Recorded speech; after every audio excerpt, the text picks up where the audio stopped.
Hello guys, leo nitakuwa sina mambo mengi. Leo nitakuonyesha tu moja kwa moja strategy ambayo unahitaji kukusaidia kwenye strategy ambayo nitakufundisha leo. Strategy hii ni very simple. Cha muhimu tu ufuate kama ninavyokuelekeza. Usipite. Na kuna wale ambao wanakuwa wanatazama video halafu wagumu kuelewa, lakini inawezekana kwa sababu ya kutokuwa watulivu wakati wa kufuatilia hiyo video. Sasa naomba muwe watulivu, muweze kufuatilia hii video vizuri, mfuatilie hii strategy vizuri. Kwanza kabisa, kwa wale wageni, naomba muweze kusubscribe na kugusa alama ya kengele ili muwe wa kwanza kuweza kupata video pindi nikiposti. Somo lolote nikiposti, basi mtakuwa wa kwanza kuweza kuliona. Sasa leo nini nakwenda kufundisha? Leo ninakwenda kufundisha namna ya kubadilisha kutoka kwenye away win kuwa over 2.5 goals. Kutoka kwenye away win kwenda kwenye over 2.5 goals. Kuna vitu kadhaa ambavyo unatakiwa kuvifuatilia ili uweze kuielewa hii strategy vizuri. Basi twende moja kwa moja kwenye somo letu ili uweze kujifunza. Hapa mimi naingia kwenye sports. Kwa wale ambao hawajui, sports ni hili eneo. Baada ya hapo sasa kuna game kama hizi ambazo wameziweka hapa, lakini mimi nakwenda kutazama kitu kimoja muhimu. Nakwenda kutazama kitu kimoja muhimu. Japokuwa tayari nilisha ziona hizo timu, lakini wanaweza wakabadilisha mifumo hii muda wowote baada ya kuona wewe umeitumia. Kwa hilo nalo inatakiwa nalo kuwa nalo makini. Sasa hapa kuna machaguo matatu ambayo ni nyumbani kushinda, sare na away. Sawa? Haya machaguo matatu. Lakini nitakwenda kuonyesha kwenye timu husika ambayo ina huo mfumo ambao ni hii hapa, ili uweze kupata uchambuzi wako vizuri kabisa.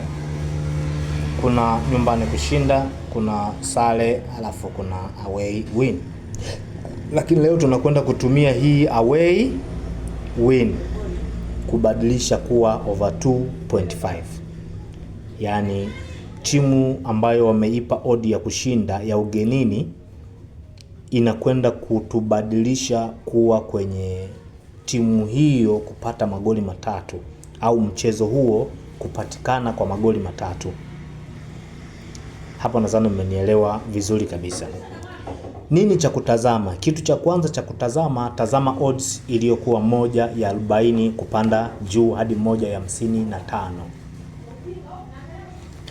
1/40 kupanda juu hadi 1/55. Basi ikifika 1/60, achana nayo, itakupa stress. Hizi odds nilizoziweka hapa ndizo ambazo wewe unatakiwa kuzitazama. 1/40 kupanda juu hadi 1/55. Sasa ukiona odi kama hii, nini cha kufanya? Utaingia kwenye hiyo timu husika. Sawa? Halafu utakwenda kutazama magoli juu ya magoli matatu, yani hili eneo. Hili eneo. Maanake utatazama kwenye over 3.5. Ukiona hapa kwenye over 3.5 hapa, odi yake haijatimia odi tatu. Sawa? Haijatimia odi tatu. Hiyo game maanake ina kigezo cha kuweza kutoa magoli matatu, lakini kuna baadhi ya point wamezi edit ili mradi kukupa wewe hali fulani ya kukutisha. Sasa ukiona kama hii, utaswitch kutoka kwenye goli 3 utakwenda kwenye over 1.5. Hiyo ndio safe kwako wewe, kwa timu itakayokuwa na setting hizo. Sawa. Alafu ngoja tuendelee. Kumbuka tayari tumetazama kigezo cha kwanza ambacho kilikuwa ni wa ugenini kushinda awe na 1.40 kwenda juu hadi 1.55. Sawa, hicho kigezo kilichokuwepo. Sasa tukatazame kigezo kingine.